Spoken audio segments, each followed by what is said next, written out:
শীঘ্রই তিনি ফিরছেন। দেখেন, বঙ্গবন্ধুর কন্যা শেখ হাসিনা উনি 5 বারের প্রধানমন্ত্রী, উনি মাইন্ডেড, উনি জাতির পিতার সুযোগ্য কন্যা।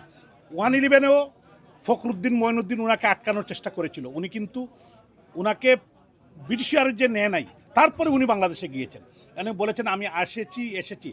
উনি কিন্তু ওনার রক্তে বঙ্গবন্ধুর রক্ত।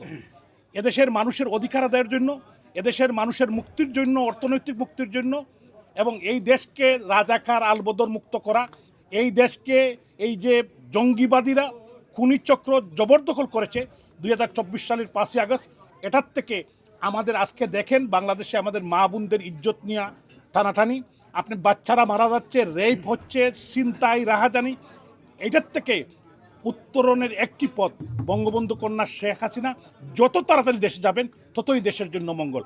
এই দেশকে বাঁচাতে হবে, এই দেশকে উদ্ধার করতে হবে, এই দেশকে এই জনগণের রাষ্ট্রকে জনগণের কাছে পৌঁছে দেওয়ার জন্য, ফিরিয়ে দেওয়ার জন্য বঙ্গবন্ধু কন্যা শেখ হাসিনা খুব সহসাই বাংলাদেশে যাবেন। জয় বাংলা।